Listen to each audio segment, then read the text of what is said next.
اتكلم امام عداله المحكمه الموقره وقال ان جثمان فاطمه كان عليه اثار قش او اثار زراعيه. لما حضرتك بقى طلعتي وشفتي فاطمه رحمه الله عليها رحمه الله عليها، يعني اوصفي لي بقى المشهد كان عامل ازاي؟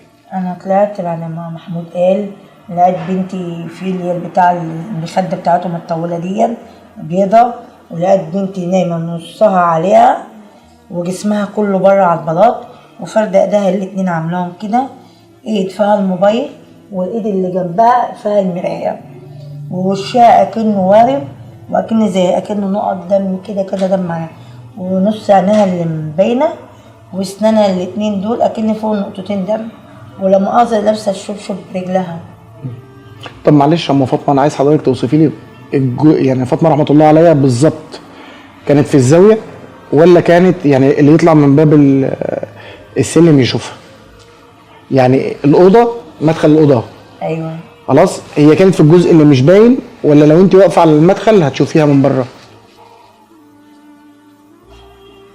لا بيتهيألي محدش يشوفها من بره. محدش يشوفها من بره؟ بيتهيألي طب مش بس لو الشال اللي كان وارم والطرحه وكل الوقع من عليها شعرها.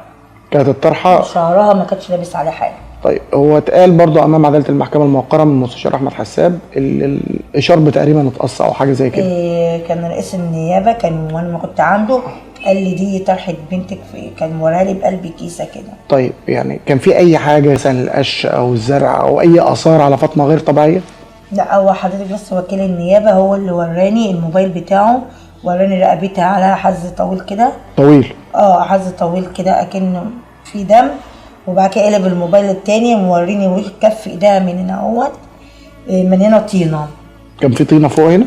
من الجنب ده، وبعد كده راح قلب الصفحه راح موريني لا مؤاخذه وش رجلها من تحت الاتنين اكنها متجرحه وموريني اكنها طينه.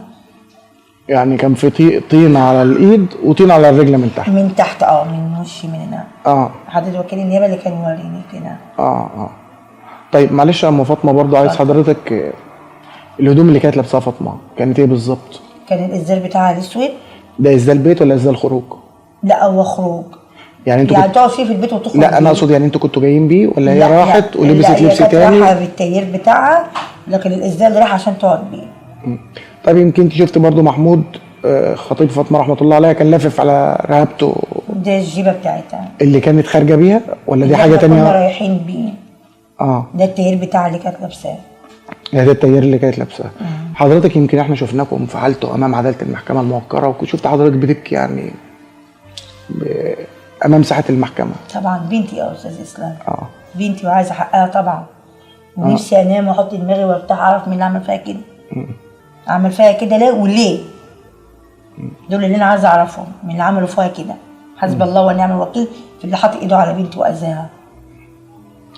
طيب خليني معلش ارجع معاكي للجزئيه بتاعت دعاء وشهد وفاطمه. اتفضل. عايزين نركز معلش يا ام فاطمه في حته التوقيتات، الساعه 11 او وقت ارتكاب الجريمه، يعني وقت ما انتوا عرفتوا دعاء كانت فين؟ لما احنا عرفنا اللي بنتي اتوفت، ما كانت دعاء قاعده على طيشه الهدوم. كانت قاعده على طيشه الهدوم؟ اللي هو اللي بره؟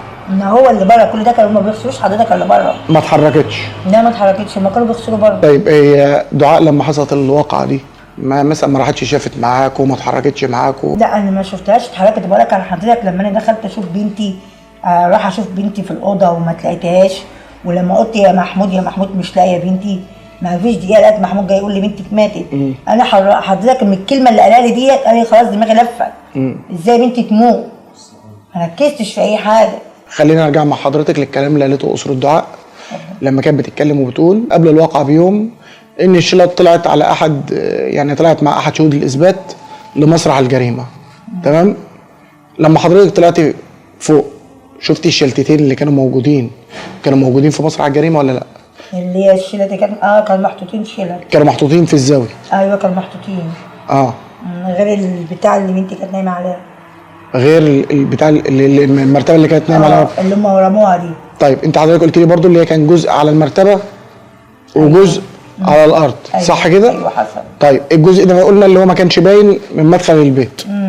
طيب هل فاطمه بعد كده اتشالت اتحطت على المرتبه ولا فضلت على؟ 2 حريم طلعوا من لما صوتت وعيطت، الناس طبعا طلعت، ال2 الحريم شالوها وراحوا قالوا حرام كده انتوا سايبينها ليه كده، راح قاموا شالوها وراحوا عدلوها على المرتبه. مش فاكره مين ام فاطمه اللي شالها وحطها على المرتبه؟ ما اعرفهمش حضرتك. مش من البيت يعني، مش من اهل البيت؟ لا ما فيش الا ما اعرفش بيت محمود اللي بيتهم ده، ما اعرفش حد حوالينهم. يعني انت قصدي حضرتك اللي طلعوا دول الاثنين الحريم دول ناس تانية؟ ناس تانية مش من البيت. طيب يعني اتقال برضو، يعني انا مش عايز برضو افكر حضرتك طبعا بالكلام ده، بس يتقال على مواقع التواصل الاجتماعي اللي لما طلعوا فوق فاطمه كان شعرها منكوش، هل الكلام ده كان فعلا انا مظبوط؟ بقول لحضرتك شعرها ما كانتش فيه لابسه في الطرحه. ما كانتش فيه لابسه في الطرحه. كان الازدال بس نازل كده على الازاي يعني الازدال كان نازل على ما الرقبه. فيش ولا طرحه على شعرها اللي هي بتاعت الطرحه اصلا ملزوقه في بالازاي. الطرحه كانت واقعه والبندانه كان واقعه. الطرحه كانت واقعه؟ ايوه. والبندان برضه انتشر على مواقع التواصل الاجتماعي ان حضرتك كنت عايزه تخطبي شاهد الخليل. حصل الكلام ده فعلا؟ حصل.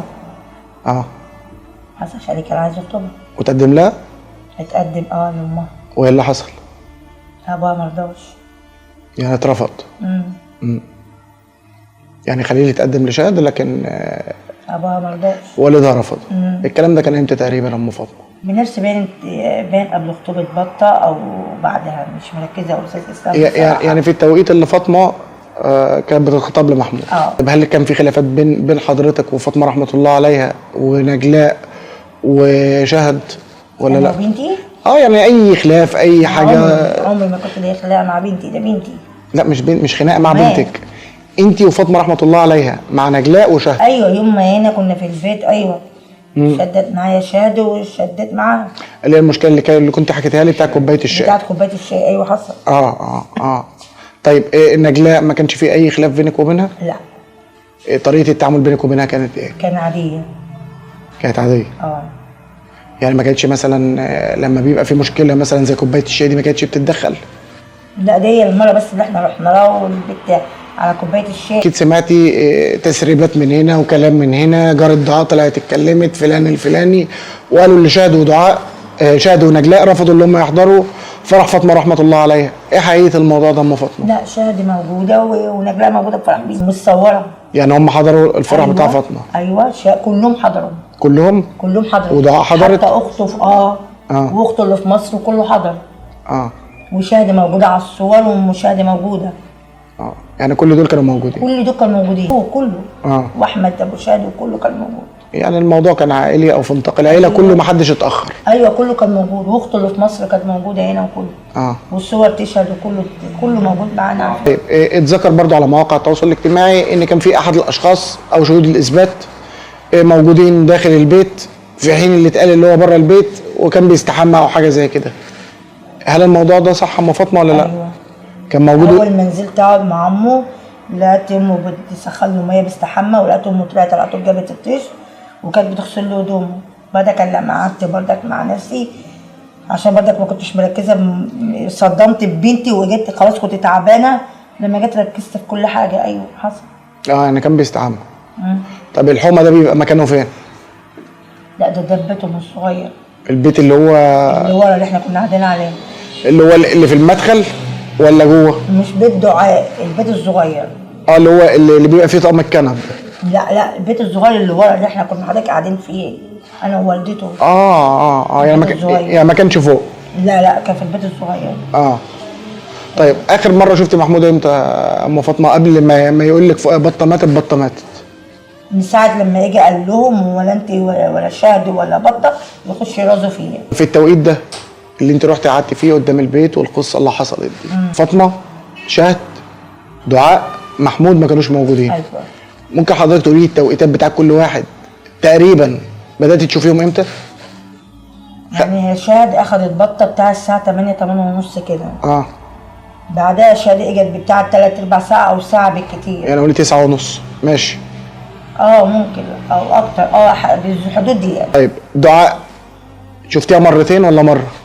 هي المره اللي هي اجت ساعه الغسيل بس. ساعه الغسيل دي؟ ساعه الغسيل بتاعت التوش دي قعدت غسيل. كان في التوقيت بتاع شهد ولا بعدها؟ لا بعدها بدأ ب3/4 ساعه او ساعه. ايوه بعد 3/4 ساعه دي على طول بلغوك اللي فاطمه انتقلت الى رحمه الله؟ لا ما دعاء اجت غسلت، وبعد ما دعاء اجت غسلت وقعدت تغسل بعدها لقيت واحد جاي يندى من ورا البيت، معرفش بعد بيقول لي عبد الله او محمود.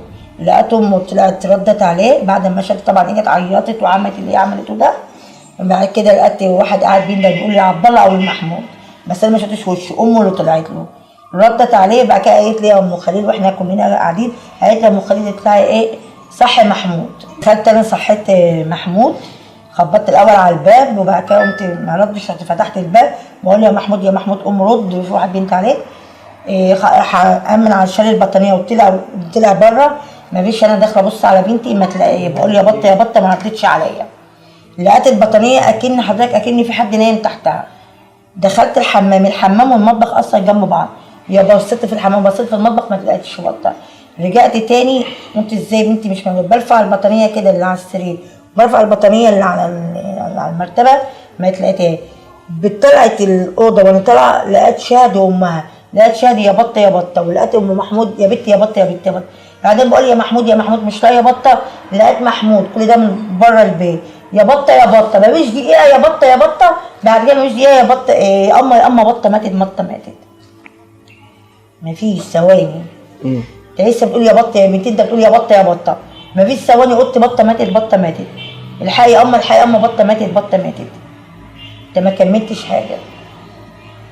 طلعت انا بقى ناحيته كده، قعد بقى يقرب كده ويعمل ايده كده ومحدش يقرب محدش يقرب، ويقرب ناحيه العماره من تحت. طب معلش يا ام فاطمه انا عايز اقف معاك عند الجزئيه دي. في التوقيت اللي هو كان بيحجز وبيقول لكم ما تطلعوش عشان البصمات والقصص دي، ايوه الاثنين ستات اللي طلعوا وعدلوا فاطمه فوق طلعوا قبله؟ يعني هو كان بيحجز عليكم ولا كلكم طلعتوا مع بعض؟ لا الحريم دي طلع معايا، انا صوتت وقلبت الدنيا طبعا الجيران والناس يعني انت طلعتي وبعد كده الستات دي جت؟ بعد ما هو قاعد بيعمل ايده كده وقعد بيطلعنا بيطلع على السلالم بيطلعنا على فوق، هو اللي قاعد يعمل ايده كده ويقرب ايه يعني فاهم حضرتك، يبعد كده واحنا ايه نقرب ناحيته. قلت له لا فين بنتي فين بنتي، ولا بيقول لي لا ما حدش قرب لغايه ما تيجي النيابه عشان البصمات. وبعدين زقيته كده قلت له لا اوعى ازاي اشوف بنتي. كل شويه يعني طلع على اللي هو الحته اللي هو قاعد يطلع فيها على السلالم وامه جنب مني، لغايه ما طلعت لقيت بنتي كده. لقيتي بنتك لقيت بنتي بالمنظر ده في الوضع ده؟ طبعا انا اتصدمت يعني. ازاي بنتي تبقى كده؟ لسه ماشيه مع شاب، هي شاذة ليه كده؟ وديتها فين ولا عملته في ايه عشان يحصل فيها بنتي كده؟ بقى حضرتك تركزي معايا في الاسماء اللي اقول لك عليها دي دلوقتي، وتقولي لي كانوا فين من اول لما صحيتوا يوم الواقعه لحد ما اكتشفتي ان فاطمه موجوده. والده محمود ووالد محمود كان دورهم ايه في القصه دي؟ كانوا فين؟ والده محمود؟ والده محمود كان قاعده جنبي من اول لما صحيتوا لحد ما اكتشفتوا الواقعه؟ وهي معايا. طب ووالد محمود؟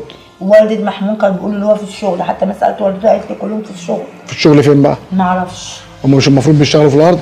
ما كانش في حد موجود في الارض. الارض دي اللي هي المفروض اللي احنا كنا واقفين قدامها، اللي هي قدامنا لما بنقعد نشوف